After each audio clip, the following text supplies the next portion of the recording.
teaching equality, for one is your Father in heaven. You have a fleshly father according to the flesh, but the Father in heaven is your spiritual father. The priest is not a father. Incidentally, the word pope means father. Rabbi means master. Jesus says, for one is your master, even Christ, and you are all brethrens. He further added, call no man Lord. Did you know that the word Monseigneur is nothing but the word Lord?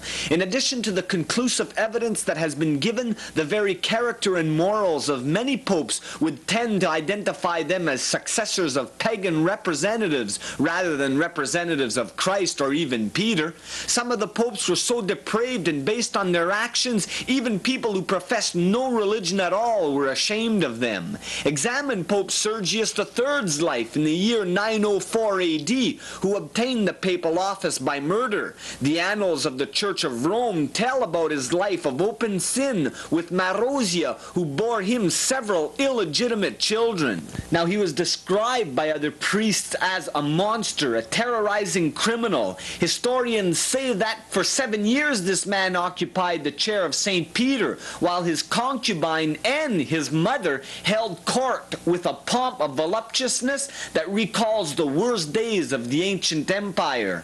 Now, in Haley's Bible Handbook, it also confirms this by saying this woman, Theodoria, likened unto Semiramis because of her bad morals, along with Marozia, the Pope's concubine, filled the papal chair with their paramount bastard sons and turned the papal chair into a den of robbers. Now, my friends, let's go to the Jesuit Catholic book called The Popes, as he admits to all of this, but he says it all happened before he was Pope. Yet one thing's clear in this book, he does admit to the fact that the next succeeding Pope was John, his son. His name, Pope John X, who originally had been sent to Ravenna as Archbishop, but Theodora had him returned to Rome and appointed to the papal office. According to the Bishop Luitprand of Cremona, who wrote a history about 50 years after this time, adds that Theodora supported John's election in order to cover more of her illicit relationships with him. His reign came to a sudden end when Marozia smothered him to death. Now, not long after this, her teenage son, under the name of John XI, became the Pope. Catholic Encyclopedia says some taking Luitprand, that is the historian writer, and the Liber Pontificalis as their authority, assert that he was the natural son of Sergius III, a former Pope. Now, through the intrigue of his mother, who ruled at the time in Rome, he was raised to the papal chair. In volume 8, page 426. Now, John was murdered in 928, and his two sons, Leo XI and Stephen VIII, were also murdered. In 931, Marozia's son by Sergius became Pope at the age of 25. He became known as John XI, admitted right within Catholic writings. Now, in quarreling with some of his mother's enemy, he was beaten and put into jail where he died from poisoning. Yet, in 955, the grandson of Marozia, at the age of 18 years of age, became Pope under the name of John XII. The Catholic Encyclopedia describes him as a coarse, immoral man whose life was such that the Lateran was spoken of as a brothel, and the moral corruption in Rome became the subject of general odium. Now, on the 6th of November, a synod composed of 50 Italian and German bishops were counseled in St. Peter's.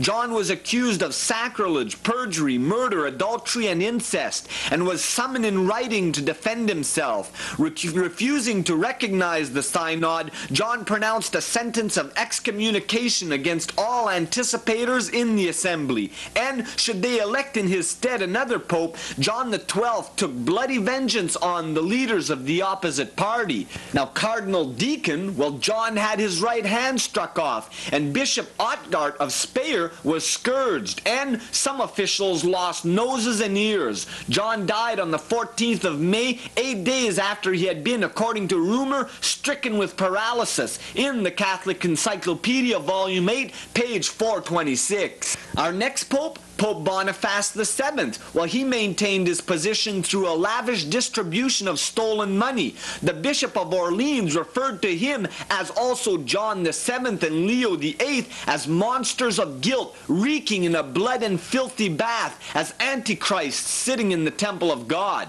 Well, the Catholic Encyclopedia says that he was overpowered by John IX, April 984, who thrust him into a dungeon in St. Angelo, where the wretched man died 4 months later. For more than a year, Rome endured this monster, steeped in the blood of his predecessors. But the vengeance was terrible, because after his sudden death in July of 985, the body of Boniface was exposed to insult in front of the public. His body was dragged through the street cities, and finally naked and covered with wounds, flung over the statue of Marcus Aurelius. The following morning, compassionate clerics removed the corpse and gave it a Christian burial. In the Catholic Encyclopedia, Volume 2, page 661. Now, in conflict with the cardinals and kings, numerous charges were brought against this pope, Pope Boniface VIII of the 13th century, not 500 years ago. The Catholic Encyclopedia says scarcely any possible crime was omitted: infidelity, heresies, immorality, idolatry, magic, loss of the Holy Land, simony, gross and unnatural immorality, and the death of another pope.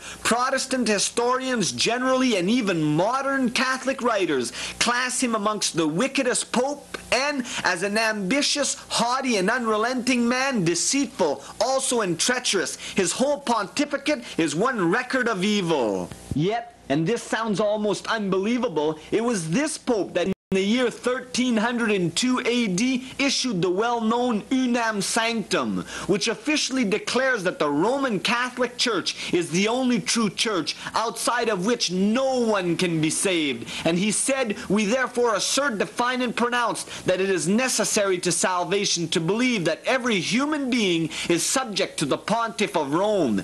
Now, because there have been sinful popes, and being subject to the Pope has raised questions, should a sinful Pope still be obeyed? Well, let the Catholic Encyclopedia answer this. A sinful Pope remains a member of the visible church and is to be treated as sinful, unjust, and to whom we must pray, but from whom we may not withdraw our obedience. Volume 4, page 435. Almost unbelievable.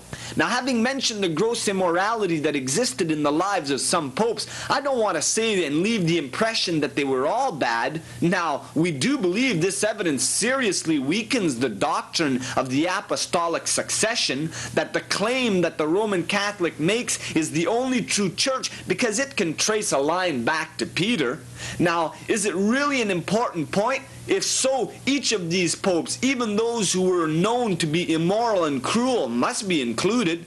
There is even a possibility of a woman pope. But salvation, my friend, isn't depending upon a tracing line of popes right back to Peter, or even a system of religions claiming to represent Christ. Salvation is found in Christ himself. Now, are popes infallible? Well, adding to the many contradictions with which the Romish system has already been plagued, there were popes like the goddess Janus of old times who began to make claims that they were infallible, that they didn't make mistakes. People naturally questioned how infallibility could be linked with the papal office when some of the popes had been poor examples of moral integrity.